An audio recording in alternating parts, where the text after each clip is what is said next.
পাকিস্তান চাইলে সমঝোতার জন্য প্রস্তুত বাংলাদেশ, জানালেন পররাষ্ট্র উপদেষ্টা। ঐক্যমত্যের বাইরে সংস্কারের সুযোগ নেই, বললেন আমির খসরু। নির্বাচন সুষ্ঠু করতে প্রতিটি কেন্দ্রে সিসি ক্যামেরা চায় জামায়াত। 6 নেতার হত্যার পেছনে জামায়াতও দায়ী, বিস্ফোরক মন্তব্য মীর কাসেম কন্যার। স্কুল কলেজে অ্যাডহক কমিটি গঠনের কার্যক্রম স্থগিত রাখার নির্দেশ।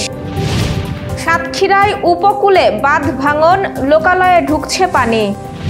নতুন করে 4 ম্যাচ নিষিদ্ধ হলেন তাওহিদ হৃদয়। দর্শক, রাতের আয়োজন আপনাদের সাথে আছি আমি স্বপ্না দেবনাথ। শুনছিলেন প্রধান শিরোনাম। এছাড়াও প্রতিদিনের মতো থাকছে বিশেষ সংবাদ সহ আরো অন্যান্য খবর। বিস্তারিততে যাওয়ার আগে আপডেট খবর পেতে গ্রামের কাগজের ইউটিউব চ্যানেল সাবস্ক্রাইব এবং ফেসবুক পেজ ফলো করে রাখুন। বাংলাদেশ দক্ষিণ এশিয়ায় শান্তি চায় এবং ভারত পাকিস্তান উত্তেজনা আলোচনার মাধ্যমে সমাধানের আহ্বান জানায় বলে জানিয়েছেন পররাষ্ট্র বিষয়ক উপদেষ্টা তৌহিদ হোসেন। রোববার সাংবাদিকদের সঙ্গে আলাপকালে তিনি বলেন, ভারত পাকিস্তান চাইলে বাংলাদেশ সমঝোতার জন্য প্রস্তুত। আমরা যুদ্ধ নয়, শান্তি চাই। তিনি বলেন, ভারতে বাংলাদেশিদের গ্রেপ্তারের বিষয়ে অফিসিয়াল কোনো নোটিশ নেই। জরুরি প্রয়োজন না থাকলে এমন পরিস্থিতিতে ভারত ভ্রমণ না করাই উচিত। ভারত পাকিস্তানের সংঘাত বাংলাদেশের উপর কোনো প্রভাব পড়বে না। তিনি আরো জানান, বৈধ ভিসাধারী বাংলাদেশিদের ভারতে আটকের বিষয়ে এখন পর্যন্ত কোনো সুনির্দিষ্ট অভিযোগ পাওয়া যায়নি এবং দিল্লিস্থ বাংলাদেশ হাই কমিশন থেকেও এমন কোনো তথ্য জানানো হয়নি। তবে অভিযোগ পাওয়া গেলে প্রয়োজনীয় ব্যবস্থা নেওয়া হবে। ভারত পাকিস্তান উত্তেজনা নিয়ে দেশে কোনো বিরূপ প্রভাব পড়বে না বলেও তিনি আশ্বস্ত করেন। তবে এর ফলে যদি ব্যবসা বাণিজ্যে নেতিবাচক প্রভাব পড়ে তাহলে সরকার তা মোকাবেলায় পদক্ষেপ নেবে বলে জানান উপদেষ্টা। ঐক্যমত্যের বাইরে সংস্কারের সুযোগ নেই বলে মন্তব্য করেছেন বিএনপির স্থায়ী কমিটির সদস্য আমির খসরু মাহমুদ চৌধুরী। রোববার বিএনপি চেয়ারপারসনের গুলশান কার্যালয়ে দলটির লিয়াজো কমিটির বৈঠক শেষে তিনি এমন মন্তব্য করেন। সংস্কার নিয়ে সাংবাদিকদের এক প্রশ্নের জবাবে আমির খসরু মাহমুদ চৌধুরী বলেন, সবাইকে যে একমত হতে হবে এটা যারা চিন্তা করছে এটা বাকশালী চিন্তা। ভিন্ন ভিন্ন দলের ভিন্ন ভিন্ন দর্শন, চিন্তা ভাবনা থাকবে, ভিন্ন মত থাকবে। বিষয়টা হচ্ছে যেখানে ঐক্যমত্য হয়েছে সেগুলোর বাইরে সংস্কারের সুযোগ নেই। এর বাইরে যেটা করতে যাবে ডেমোক্রেটিক প্রসেসের মাধ্যমেই আসতে হবে, নির্বাচনী প্রক্রিয়ার মধ্যে আসতে হবে, জনগণের ম্যান্ডেট নিয়ে আসতে হবে। সুতরাং যেগুলো ঐক্যমত্য হয়েছে সেই বিষয়গুলো জাতির সামনে কেন তুলে ধরা হচ্ছে না, এটাই প্রশ্ন।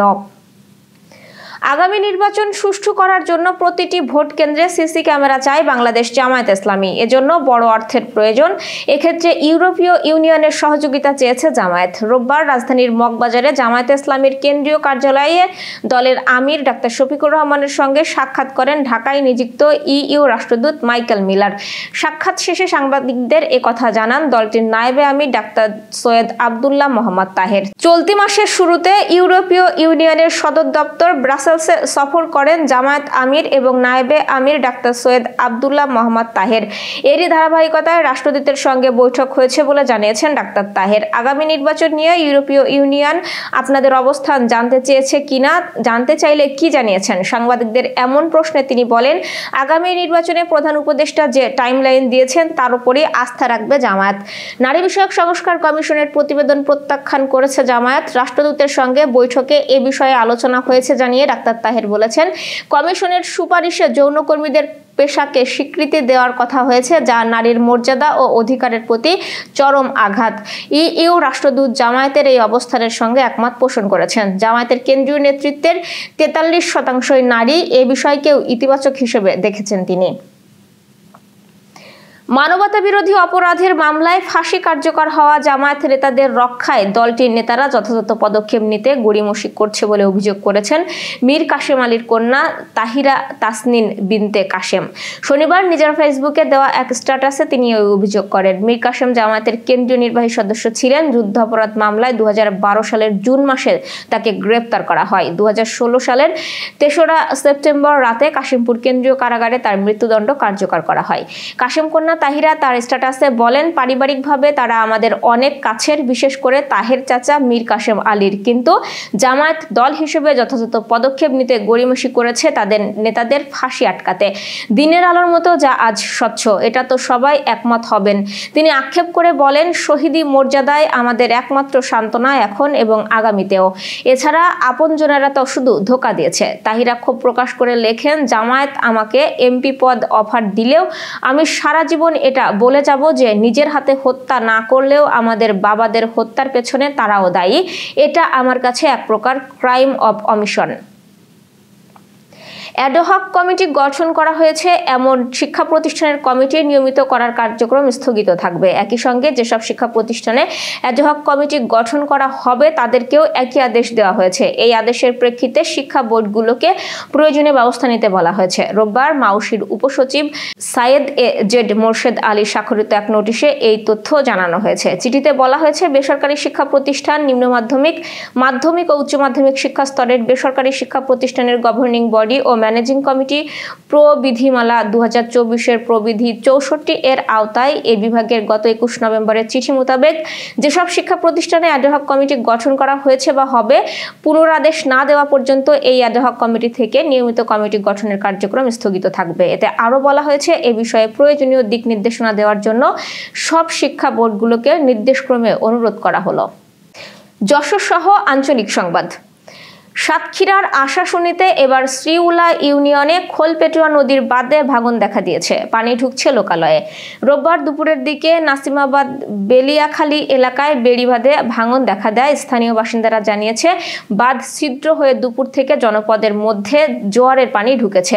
রাতে পরবর্তী জোয়ারের আগেই যদি মেরামত করা না যায় তাহলে বাঁধ সম্পূর্ণরূপে ভেঙে প্লাবিত হবে গোটা ইউনিয়ন। ঘটনাস্থল পরিদর্শন করে প্রয়োজনীয় ব্যবস্থা নেওয়ার কথা জানিয়েছেন পানি উন্নয়ন বোর্ডের কর্মকর্তা এস.ও. আলমগীর হোসেন। অন্যদিকে শ্যামনগর উপজেলার সিংহরতলী এলাকায় চুনকুড়ি নদীর বাঁধে ভয়াবহ ভাঙন দেখা দিয়েছে। যে কোনো সময় ভেঙে যেতে পারে বাঁধ, আশঙ্কা করছেন স্থানীয়রা। তবে সাতক্ষীরা পানি উন্নয়ন বোর্ড 1-এর পক্ষ থেকে কর্মকর্তারা জানিয়েছেন, চুনকুড়ি নদীর বাঁধ ভাঙন রক্ষার জন্য ইতিমধ্যে কাজ শুরু করা হয়েছে।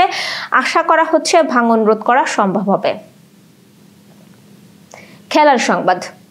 নতুন করে 4 ম্যাচের নিষেধাজ্ঞার শাস্তি পেয়েছেন ঢাকা প্রিমিয়ার লিগে মোহামেডানের অধিনায়ক তাওহিদ হৃদয়। সিসিডিএম এর পক্ষ থেকে মোহামেডানে ক্লাবের কাছে পাঠানো এক চিঠিতে তাওহিদ হৃদয়ের এই শাস্তির কথা উল্লেখ করা হয়েছে। জাগো নিউজ তাদের এক প্রতিবেদনে এ তথ্য জানিয়েছে। শনিবার মিরপুর শেরেবাংলা জাতীয় ক্রিকেট স্টেডিয়ামে গাজী গ্রুপ ক্রিকেটার্সের বিপক্ষে ম্যাচে তাওহিদ হৃদয় 37 রান করে আউট হন। আউট হওয়ার পর তিনি আম্পায়ারকে উদ্দেশ্য করে বাজে অঙ্গভঙ্গি করেন। সিদ্ধান্ত মানতে না পেরে কিছুক্ষণ উইকেটের ওপর দাঁড়িয়ে থাকেন এবং আম্পায়ারের সিদ্ধান্তে বিরক্তি প্রকাশ করেন। ঢাকা প্রিমিয়ার লিগে তাওহিদ হৃদয়ের নিষেধাজ্ঞার নাটক যেন থামছে না। আম্পায়ারের সঙ্গে অসৎ আচরণের দায়ে প্রথমে 2 ম্যাচ নিষিদ্ধ করা হয় তাকে।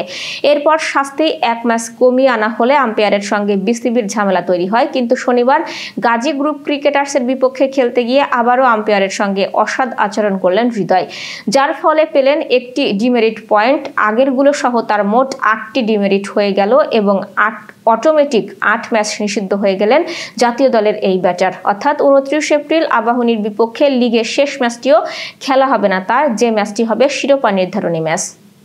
Renaissance hospital and diagnostic centre. রেনেসাতেই মিলছে কম খরচে উন্নত সেবা। তাই নিশ্চিন্তে আমাদের সেবা নিন, সুস্থ থাকুন। Renaissance hospital and diagnostic centre, সদর হাসপাতাল মোড়, দরাটানা, যশোর। দর্শক, শেষ করব একটি বিশেষ সংবাদ দিয়ে।